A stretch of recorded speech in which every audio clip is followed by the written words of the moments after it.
2 फेब्रुवारीचा दिवस होता.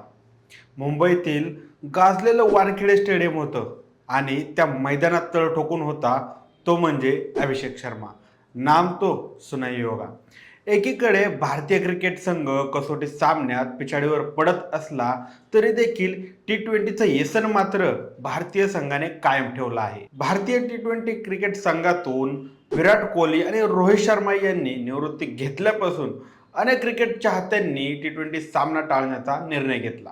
पण 2 फेब्रुवारीच्या इंग्लंड विरुद्ध मॅच नंतर या चाहत्यांना पुन्हा T20 पाहण्यासाठी अभिषेक शर्माने मजबूर केला आहे. त्याची बॅटिंग स्टाईल पाहून भारतीय संघ ज्या युवराज सिंगच्या रिप्लेसमेंटसाठी भारतीय संघ इतके दिवस भटकत होता त्याला आता पूर्णविराम भेटलाय असं म्हणलं जात आहे. त्याच पूर्णविरामाची म्हणजे अभिषेक शर्माची ही गोष्ट. नमस्कार, मी सनी आणि तुम्ही पाहताय दैनिक राज्य लोकतंत्र.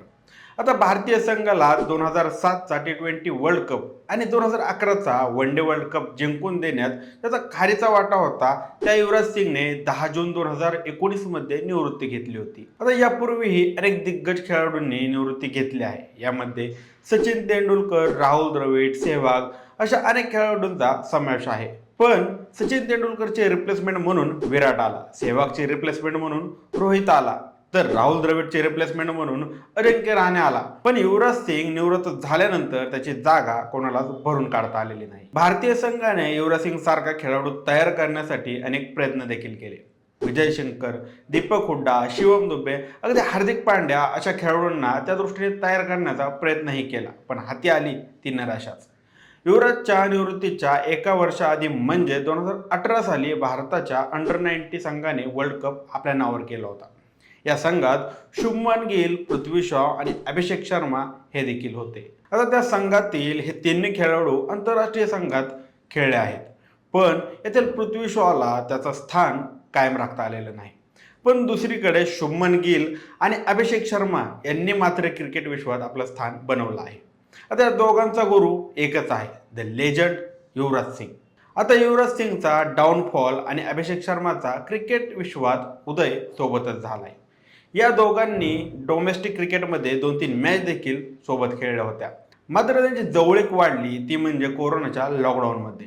IPLचं ऑप्शन जवळ आलं होतं, पण पंजाब संघातील खेळाडूंची प्रॅक्टिस मात्र बंद होती. त्यावेळी युवराजने शुभमन गिल, अभिषेक, प्रभू सिमरन सिंग यांना आपल्या घरी बोलवलं आणि आपल्या घरातच त्यांचा सराव सुरू केला.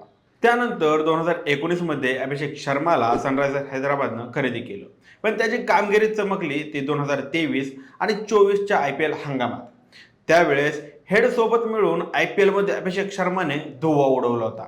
हेड आणि अभिषेक शर्मा ओपनिंगला आले की भल्या भल्या बॉलर्सला घाम फुटायचा. हे दोघे पण पहिल्या बॉल पासूनच तुटून पडायचे. त्यामुळे ट्रॅव्हिस हेड सोबत अभिषेक शर्मा देखील IPL मध्ये चमकला. त्याची कामगिरी बघून लगेच त्याला 2024 मध्ये भारतीय क्रिकेट संघात त्याला खेळण्याची संधी मिळाली. 2 फेब्रुवारीला अभिषेक शर्माने इंग्लंड विरुद्ध खेळत असताना 54 चेंडूत 135 धावा ठोकल्या होत्या. पण चर्चा जेवढी त्याची बॅटिंगची झाली त्यापेक्षा त्याने मारलेल्या शॉट्सची झाली. त्याने 13 षटकार मारले होते. त्यावेळी मैदानावर प्रत्यक्षात युवराज सिंग खेळतोय का काय असं चाहत्यांना वाटत होतं. त्यामुळे जगभर अभिषेकची चर्चा सुरू झाली. बॅटिंग सोबतच युवराजप्रमाणे अभिषेक शर्मा लेग स्पिनर आहे, तर फिल्डिंगला देखील अभिषेक कुठंच कमी पडत नाही. त्यामुळे आता येणाऱ्या काळात कसोटी आणि वन डे संघात देखील अभिषेक खेळून प्रति युवराज सिंग ठरणार का हे पाहणं उत्सुकतेचं ठरणार आहे. तुम्हाला काय वाटतं, अभिषेक शर्मा प्रति युवराज सिंग ठरेल का? तुमची मते आणि प्रतिक्रिया आम्हाला कमेंट करून नक्की कळवा. आणि जर दैनिक राज्य लोकतंत्र चॅनलवर नवीन असाल तर चॅनलला सबस्क्राईब करायला विसरू नका. धन्यवाद.